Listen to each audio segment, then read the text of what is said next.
Hello students, welcome to Legacy IAS Academy. In today's video, we are going to discuss about the recent coming of Donald J. Trump as the 47th President of the United States and how India should design its policies or calibrate its policies to deal with Trump and have a business with America.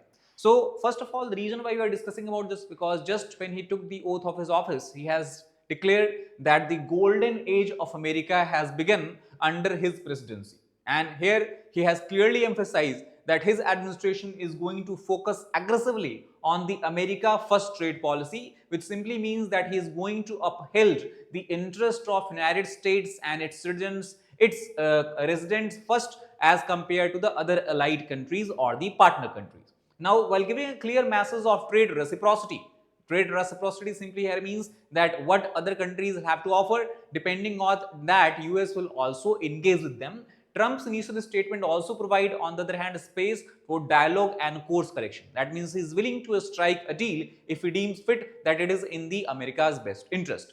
So this is something that was contrary to the fears that were being circulated before he took the oath of the office, because there was a fear of tariff war being launched by him. There was a fear of the global trade being impacted heavily or severely because of his narrow interest in the sphere of business and economics. However, this seems to be not true, as he also seems to be a rational actor willing to work and partner and engage with the countries or the partners. Now we talk about the overall administrative focus where it can lie in the presidency of Trump. The experts argue it can be first of all in the area of restricting the trade deficit, which seems to be continuously ballooning as far as the United States is concerned. And in this context, the China is the country with which in US runs the highest amount of trade deficit, amounting to a value of almost $127 billion. That is just in the one half of the year 2024. So if you take the entire year, it will go more than $250 billion. Apart from that, you have Mexico, Vietnam, Germany, Ireland. And if you look closely, India is at the 10th position. That means the amount of the trade deficit US run with India is very minuscule as compared to the other major giants such as China, Mexico and Vietnam. So obviously the focus of Trump is going to be not in India in this context at least, rather his challenge or his fight will be the China. And in 2023, if we talk about total, the deficit of US was about in the tune of $1.05 trillion, with China sharing a gigantic 30%, Mexico 19%, European Union 16% and Canada 15%. Now with the 3.2% share and surplus of only $33 billion, India comes in at the 9th position in the 2023 and 10th position in the 2024. So here we do not have to worry that much about it. The other area is of the trade relation. We talk about even the trade surplus that India runs with the total bilateral trade volume or value of about $120 billion it has with the United States. India's trade surplus varies across different kind of product. It does not have a uniformity across the entire spectrum. For example, we are talking about the trade in the goods. When we talk about the goods, we can classify them into three types of goods. Primary goods.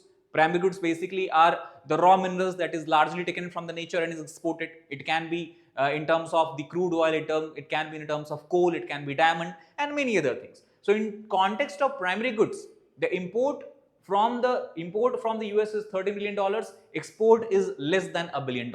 That is where the India has a kind of, can say, deficit. In the context of consumption goods, India's imports are only at $22 billion value, while the exports are $27 billion value. So here India runs a trade surplus. And on the other hand, if we talk about the capital goods, these are the goods that the industries acquire to be used for the production purposes or for the value addition purposes. So US exports worth $6 billion, while its import from India stand at only $8 billion. So this makes it clear that a nuanced approach is required to analyze Indo-US trade. We cannot simply classify the entire trade surplus or trade deficit in a single manner. Now, apart from this, if we are looking at the Trump's indication of the policy that he is going to follow, it seems that there are many areas where both countries can bilaterally cooperate. For example, if you talk about the global supply chain disruptions, which Trump has always emphasized upon, especially in the aftermath of 2019 global COVID-19 pandemic, and here the China's role also he has underlined that China is trying to do something that he does not like. So the efforts of leadership both from the India and US should focus to guide business enterprises and facilitate investment and financial linkages for a strengthening of trade relationship. And here India has an advantage because in the signing of Indo-Pacific Economic Framework for Prosperity, India has already agreed on the 3 verticals out of the 4, and these 3 verticals are supply chain, which again is common with the United States approach and United States focus. Second was the clean energy. Now, this is where we have the divergence because as we know that Trump has pulled US out from the Paris Agreement. Then there was decarbonization and infrastructure, and then tax and anti-corruption. Now, because of the convergences both countries enjoy in these spheres, there is a possibility of signing a calibrated free trade agreement between both countries that is further going to boost the overall trade volume between the US and India. And in this context, it is interesting to note that on the day one, Trump has already identified that his overall focus will be to stabilize the supply chain, and this is going to be his top priority. And supply chain is something that also India is concerned with. So again, both administrations have a huge potential. They can collaborate and work together. The other concern that India has always raised about is the traceability of trade. That means to identify exactly from where did a particular good has originated from. And in this context, the US has given a report called as Quadrennial Supply Chain Review 2023. Strategies to respond to the non-market policies and practices as increasingly leveraged by the China.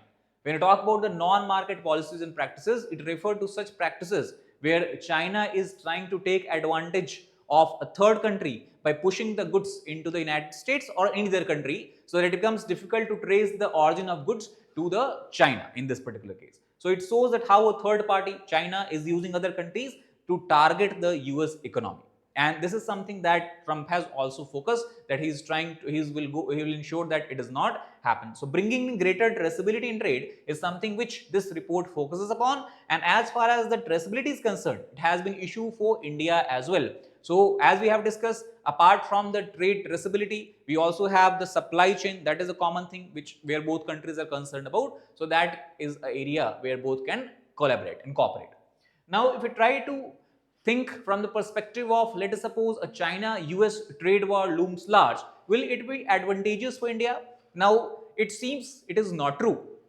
Any China-US trade war could pose several different set of challenges as far as India is concerned. The reason is because if China loses the American market, it already is running establishment, already has industrial establishment that is producing goods and goods at very higher rate, we can say, or rapid rate. So it will target the new markets and destination, obviously, to push its good. And in this context, it's in the view of the production churn taking place in the country, that India can have 2 disadvantages. The first is obviously that the cheaper goods can be dumped into the Indian market. The example we have seen was in the case of steel, where a very cheap steel were being dumped in the Indian market, and that created a problem for the domestic manufacturers, where they started to incur heavy losses and dip in the demand. So this will be not good for India, obviously. And apart from that, not only India will face a problem of dumping of Chinese goods, cheap Chinese goods, it will also may see a decline of its export market to developing countries. Because today we talk about India export a significant value of goods and services to Africa. So there it might start to face competition, or not only competition, but stiff competition from China. So that will also cause loss of the export revenues to the country. So that is why any kind of trade war, if we talk about between China and US, India would obviously will try to avoid it. Now, if you look at the services sector in the United States, there is a huge scope of cooperation, because there is overall a well entrenchment, we can say, of the Indian public companies, Indian private companies in the US services sector. But there we have a problem. The problem is that there is an inordinately high reliance for providing services, or either by sending we can say skilled professional to the United States on the H-1B visa only. And this we can understand by looking at the overall distribution of H-1B visa. The 72% of the recipient of H-1B visa has been the Indian workers, followed by China. So there also what we are seeing or witnessing is a shift or change, where the traditional service delivery businesses, such as the outsourcing earlier American company used to do in India by opening and setting up a BPOs and all that, it might not benefit in today's time as much as used to do in the earlier time, due to the differences in the time zone. So there is an urgent need for both the public and private sector of India, as well as from the government to government collaboration and contact we talk about, to increase its focus on professional services and overall look at some other subsectors of the services sector. This can be MRO, that is the maintenance, repair and overall services. This can be provided by Indian companies at a lower cost than the American companies.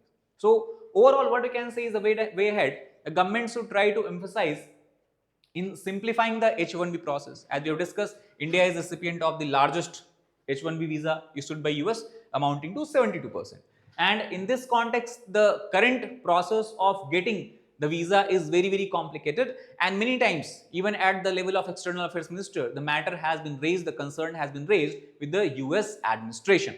Now, enhancing of the quota for Indian student is also an area where the government is trying to talk and discuss with the US. China is also being blocked in the AI related areas in the US, and there is a scope that the Indian students and Indian companies may be allowed entry here. For example, few days back, when Joe Biden administration has basically talked about the export of AI related technology, chips and all this to India. So there India has been given much more higher leverage as compared to China. That means advantage is for India in this particular sector. However, you also have to be concerned because till today in the US administration there is a discussion going on where they are trying to block all the countries and the students from the areas of synthetic biology. They want to keep it reserved for the US citizens only. And thus there is a need of greater linkages and continuous dialogue between both the countries, India and United States, that may help us elevate the partnership above these narrow concerns, for example, of the visa concerns, the blocking of the students and the citizens of India in certain areas are concerned. So overall, what we can say in conclusion, that we have to look and analyze Indo-US trade relationship not from a parochial or narrow lens, but at a comprehensive manner, where we have to focus on several sectors which are having cross linkages between themselves. For example, it can be the trade, it can be investment, it can be technology, it can be finance, and how they all are intersecting and connected to each other. Thus, what can be suggested here is that government should come up with an institutional mechanism which they should formulate at the highest level for effective and timely delivery of in this particular sectors as such, because it will also help government of India in taking necessary measures to ensure cross sectoral convergences, as we have talked about in these four particular sectors. And overall, it will also help India and prepare India to look at the trade relationship beyond the United States as well. That means once we bring up this institutional mechanism, it will not be solely focused on US, rather it will be focused on the other major allied and the partner countries as well, many from the European Union, for example. So obviously these are the steps that we can take to recalibrate our approach, because obviously the business cannot be expected to be usual as it was during the previous presidential administration of the United States. India is going to face problems, India is going to face challenges, but it has to come up with some noble, innovative solutions. So that is all about this particular video. I hope you liked the video. If you did it, please hit the like button, share it with your aspirants, as well as subscribe to our channel for more such helpful content. Thank you.